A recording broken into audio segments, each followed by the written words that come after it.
기독교인이 아니라도 상담에 관심이 있으면 들어봄직한 최의연의 성경 말씀 나눔 시작하겠습니다. 오늘 11월 16일 성령 강림 후 23주 주간을 위한 말씀으로 누가복음 21장 14절부터 19절 말씀을 가지고 임기응변이라는 제목으로 말씀을 나누겠습니다. 임기응변은 어떤 상황을 마주할 때 대응하는 방식을 말하죠.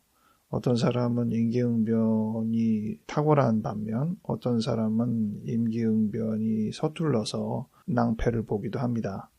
임기응변이라고 하면 변수를 관리하는 역량이 제일 중요한 부분이라고 생각하는데요. 우리가 대본이라고 하잖아요. 정해진 흐름에서 벗어나는 경우 그것을 해결하기 위해서 다른 경로를 찾아내는 요령이 필요한 것 같습니다. 이런 역량은 기질적인 부분도 있어서 어떤 사람은 변수가 닥쳤을 때 대안이나 생각을 빨리빨리 찾아내는 반면 어떤 사람은 처음에 정해진 원칙 외에는 다른 생각들을 거의 못해서 멈춰있는 정도로 다른 반응을 못 보이는 사람도 있죠. 물론 어느 정도는 기질적인 것과 상관없이 노력으로 극복해내는 임기응변 훈련이 가능합니다. 그런데 그 변수를 관리하는 역량뿐 아니라 임기응변이 탁월한 사람들은 어려운 상황을 마주했을 때 이것을 해결할 수 있다는 자신감 내지 긍정적인 사고가 작용하는 것 같습니다. 예상치 않은 상황을 마주할 때 겁을 내고 걱정을 먼저 하는 사람과 물론 부담은 되지만 해결할 수 있다라는 자세를 가진 사람의 태도가 나뉘어지겠죠. 이것을 해결할 수 있다는 마음의 안정이 있을 때 훨씬 더 임기응변이 탁월하다고 생각합니다. 상담에서는 임기응변이 필요할까요? 물론 필요하겠죠. 대부분의 서비스 직업에서 볼 수 있듯이 마주하는 상황들이 늘 대본대로 들어가는 건 아니잖아요. 상담에서도 어떻게 이 대화가 진행될지가 상황마다 다르기 때문에 그에 따른 임기응변이 필요하다고 생각하는데 그렇게 말을 하고 보니까 임기응변이라는 것은 돌발 변수 내지 변화되는 상황 속에서 잘 적응하는 것만큼 그것보다 훨씬 더 큰 틀에 변동하지 않은 어떤 원칙들이 필요하다는 생각이 들어요. 어려운 상황을 대처할 수 있다라는 자신감도 큰 틀에서 내가 어떻게 하면 된다는 원칙이 있기 때문에 가능한 것이 아닌가 싶죠. 상담의 경우에는 그런 원칙이 상담 이론의 총론격이 아닌가 싶어요. 강론으로 늘 임기응변은 하지만 어떻게 상담해야 한다는 기본 원칙에 충실하면 임기응변이 가능하게 된다는 것이죠. 오늘 누가복음 본문은 예수님께서 성전의 멸망을 예고했을 때 제자들이 언제 이런 상황들이 벌어지겠습니까? 질문하면서 성전의 멸망의 상황 내지는 세상의 멸망의 상황에서 어떠한 것들이 벌어지는지에 대한 예수님의 말씀과 관련되어 있습니다. 5절부터 19절이 주일 성서일과 본문인데 후반부인 14절부터 19절만 제가 본문으로 정했습니다. 14절에 그러므로 너희는 변명할 것을 미리 궁리하지 않도록 명심하라. 왜 변명할 것을 미리 궁리하지 말라고 했느냐?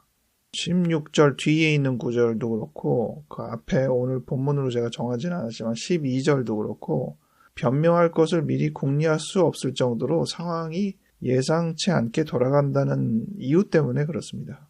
12절에 보면 예수의 제자들이 예수의 이름으로 말미암아 박해를 당한다. 그들을 회당과 옥에 넘겨주게 되고 지도자들 앞으로 끌려나간다고 나오거든요.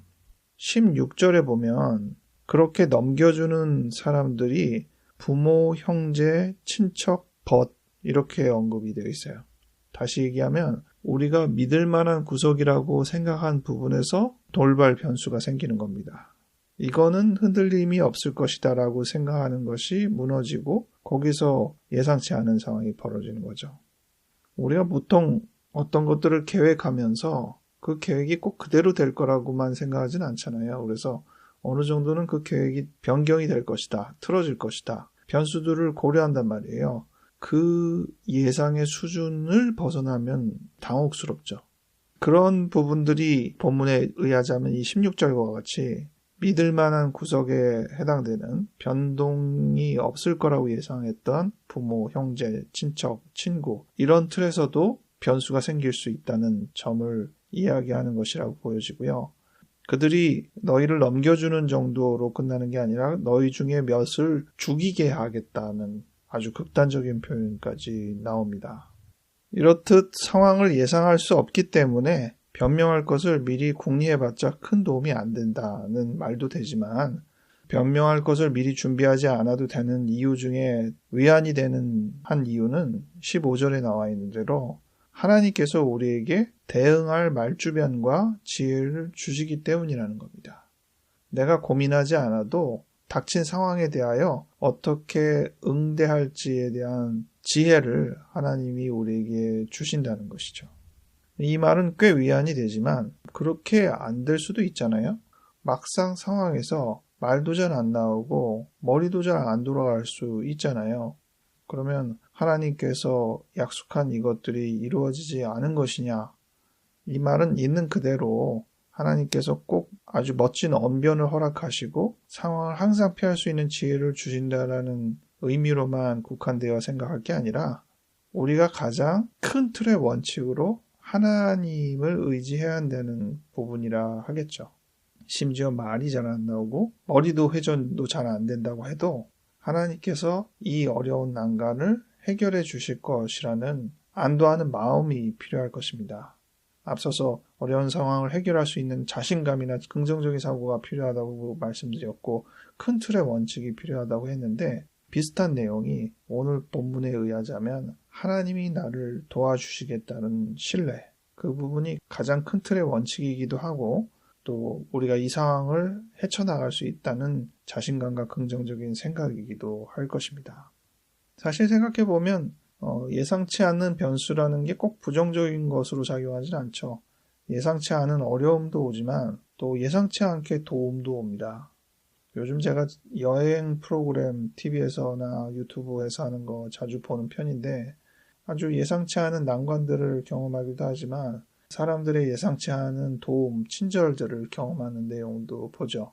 임기응변의 상황 속에서도 내가 스스로 노력해서 헤쳐나가는 임기응변도 있지만 옆에서 예상치 않게 도와줘서 해결해 나가는 부분도 꽤 많다는 것을 보게 됩니다. 배신도 만나지만 친절도 만난다는 사실을 기억해 볼 필요가 있겠습니다. 말씀을 정리하겠습니다. 인생 사는 때 뭔가 계획대로 하나하나 진행되는 걸 훨씬 선호하는 기질이 있고 계획을 아예 잡지도 않고 변수들을 오히려 스릴 있게 즐기는 그런 기질도 있긴 한데 기질이 어떠하든 우리의 삶에는 언제나 예상치 않은 돌발 변수들이 벌어지니까 이것을 어떻게 헤쳐나가야 할지, 응대해야 될지에 대한 고민을 계속하게 됩니다. 최근에도 여러분들이 하고 있는 어떤 일들을 생각해보면 우리가 계획한 대로 항상 진행되는 것이 아니고 또 그것을 벗어날 수 있는 예상조차도 더 벗어나는 아주 막막하고 좀 난처한 상황들이 연출이 됩니다. 그조차도 우리가 해결할 수 있다는 긍정적인 태도 또는 더 큰 틀의 원칙에 의해서는 어차피 원칙은 같다는 마음 자세, 이런 부분들이 우리의 상황들을 잘 이겨내고 짊어지게 하는 힘이라고 생각을 합니다. 지금 여러분에게는 어떤 것들이 가장 근본적인 힘이 되고 있습니까?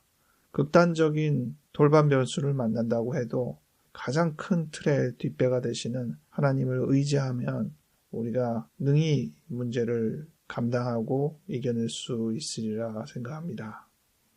기도하겠습니다. 하나님 아버지 감사합니다. 인생 살아가는 동안 우리가 계획한 대로 된 것이 아닌데 어려운 점도 있었지만 많은 도움을 받았던 것들을 기억하게 됩니다. 우리를 지금 이 자리까지 이끌어주신 주님께 진심으로 감사드리며 앞으로의 인생 속에서도 예상치 않은 변수와 함께 하나님의 깊은 계획과 손길을 경험할 수 있도록 우리를 이끌어 주시옵소서.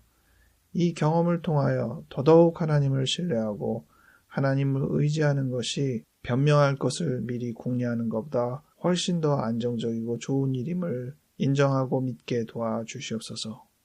감사드렸고 예수님 이름으로 기도하였습니다. 아멘.